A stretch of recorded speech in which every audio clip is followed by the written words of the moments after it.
Lippitt House Museum. And today we're in a different type of space. We're in a private space used by the family. This is middle daughter May Lippitt's bedchamber.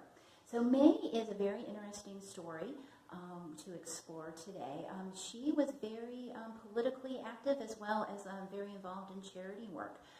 May was the first daughter to get married of the three Lippitt daughters, but unfortunately was left widowed at a young age with a 10-year-old son.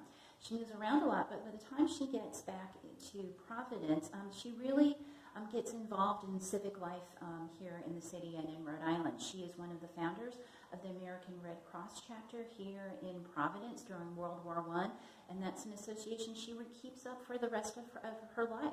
She is also politically engaged, which might not be surprising given the political nature of the family, but May was actually against women's suffrage. She did not believe women should have the right to vote, and not only did she not believe that, but she did more than just think that. She actually took action. We know that she signed a petition that was sent to the United States House of Representatives when Congress was debating the 19th Amendment. But it's, I think, an interesting kind of continuum of that story to discuss that even when the 19th Amendment did pass in 1920, she continues her political activism, serving in several roles in the Republican Party on the national, state, and local level, and was also a financial donor.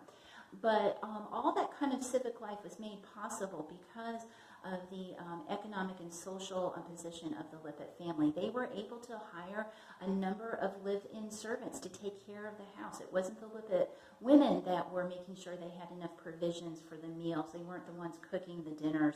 They weren't the one cleaning the bedchambers like this. That was done by the paid servants, and we know that one was Annie Devine. She probably was the first person up in the morning and the last one to go to bed. She, as her job was made, she would have come into a space like this, May's chamber, and stoked the fires in the summer to make sure, stoked the fires in the winter to make sure that the room was warm enough. She would have cleaned out the grate. She also probably would have helped May get ready in the morning, help her get dressed, and do her hair. And so it's interesting. I'm going to put that perspective on the activism of the Lippitt women. That was made possible because of their elevated social and economic status, that they were able to step up and have that life, that public life outside these four walls, because the routine responsibilities of keeping that house going, they had helped to do that. And so I think it's interesting to see how these different social and cultural relationships really kind of affect the public lives of families like the Lippitts. So thank you for joining us, and I look forward to seeing you again soon. Thank you.